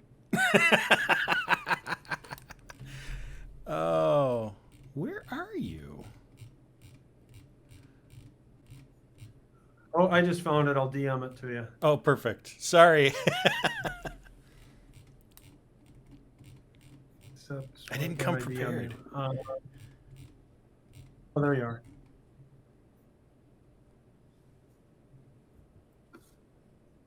This is why you can tell that this is not an edited video. No, we're doing it live.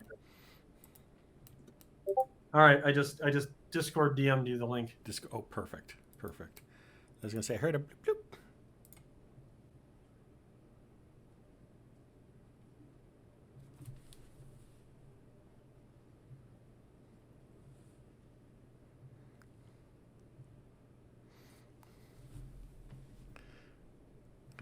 Oh, I'll be right back, everyone. I got to exercise the wyvern. That is, that voice actually comes from David Letterman. Oh, really? There was a David, like, I love doing voices. There was a David Letterman bit back when he was still on NBC where he would call people at home and sometimes they wouldn't be there. And so he called this one lady and she wasn't there, and she goes, hi, this is Bob from Bob's Backhoe Service. We should have your lawn dug up tomorrow by noon, and then you can start doing whatever you need. And then just hangs up the phone. And I'm like, that's fantastic. I'd love to come home like, this is Bob from Bob's Backhoe Service. We're going to dig up your lawn, and be like, I don't even know who to call back.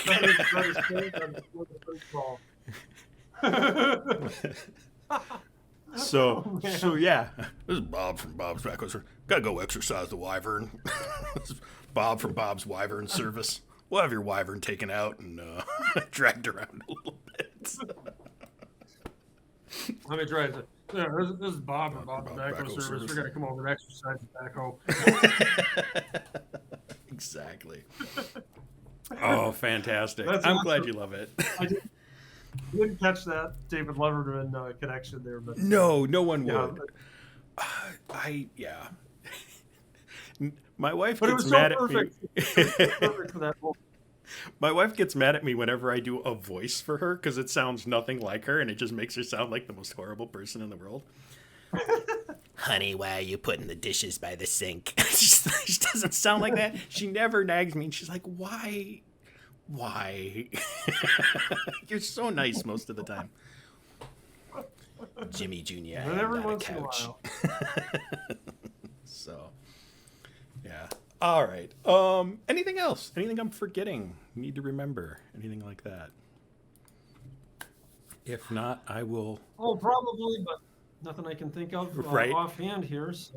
Well, they can find you on Patreon. They can find you on Discord. They can find you. Are you still on Twitter? I have abandoned it. Yeah. Okay. They can Yep. find you Still on on Twitter. Twitter. Also on Mastodon. Oh, love it. All right. Yeah, just search for 6502 Workshop on Patreon, Twitter, Mastodon, or 6502workshop.com for the website. And on Discord, I actually don't know how you find somebody's Discord if you don't have a link, but if you go to our website, I believe there is a link to our Discord there. They'll find you. They know where to find you. All right. We'll give some links down below, too, just in case. All right. I will give you back your precious time. You have spent over 2 hours with me at this point, and I very much thank you. So. Well, thank you as well. It's been great catching up, and certainly sorry that we didn't get to catch up here with Matt as well, but certainly understand the scheduling issues. So sometimes that happens. Glad we do this anyway. It's been fun. Yeah, it has. All right, then we'll talk to everybody home later. Thank you all. Big thank you to all of you watching, sharing, liking, subscribing, suggesting games, commenting on our videos, or supporting us on Patreon. We appreciate all of your support and look forward to sharing many more videos with you. Thank you again.